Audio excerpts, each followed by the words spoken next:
Girgidaton itu berdiri pada tahun 1487 Masehi. Akan tetapi Girgidaton sendiri berdiri tidak ujuk-ujuknya berdiri seperti kata Gus Duki tadi, ujuk-ujuk berdiri atau kata Gus Asep. Jadi Girgidaton ini berdiri juga ada yang mengangkat, karena setiap raja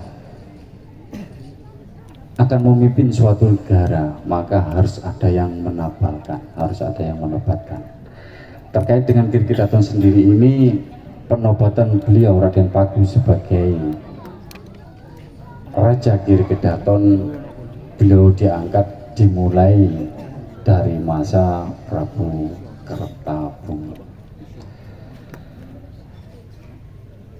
Jadi Romo dari Prabu Kertabumi ini adalah Prabu Kertawijaya, dan Prabu Kertawijaya ini dulu berpesan kepada Kertabumi supaya nanti karena ketika itu sudah ada gejolak dari keponakan-keponakan Sang Prabu Kertawijaya untuk merebut kerajaan Majapahit.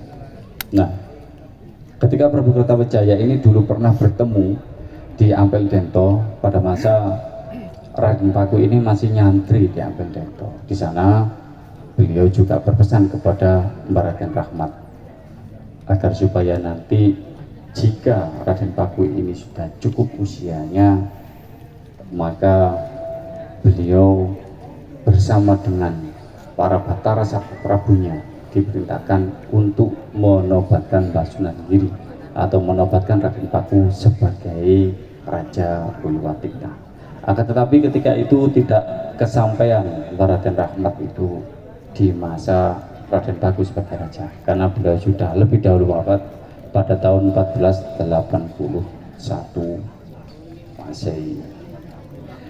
Ketika di masa Prabu Kertabumi, beliau mendapatkan kudeta dari para keponakan-keponakannya, termasuk diantaranya adalah keponakan beliau yaitu Dyah Rana Wijaya.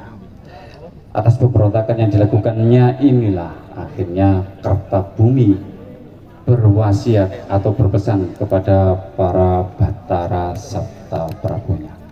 Apa itu Batara Sabta Prabu?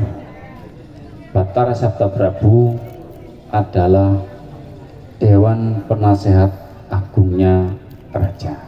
Karena ini berjumlah sabta, berarti 7 orang anggota Dewan Pertimbangan Agungnya Sang Raja. Berpesan bahwasanya jika nanti benar-benar Majapahit ini direbut oleh keponakannya, maka lanjutkan wasiat dari Kertawijaya, yaitu untuk menobatkan Raden Paku sebagai Nata Uluwatikta.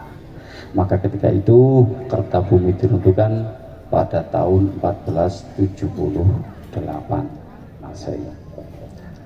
Setelah Kertabumi ini bisa dikalahkan, semua Sentono Majapahit secara otomatis menjadi taklukan dari Dyah Rana Wijaya.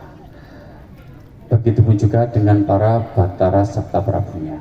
Maka ketika beliau menjadi taklukan Dyah Rana Wijaya, ada sentimen dari Dyah Rana Wijaya terhadap para Batara Sabta Prabunya, Prabu Kertabumi. Karena itulah ketika pada tahun 1485 Masehi, para Batara Sabta Prabu ini akhirnya berkumpul, kemudian mereka bermusyawarah, dan dalam kesepakatannya adalah harus melaksanakan wasiat dari Prabu Kertabumi untuk menabalkan Raden Paku sebagai Nata Uluwatikta.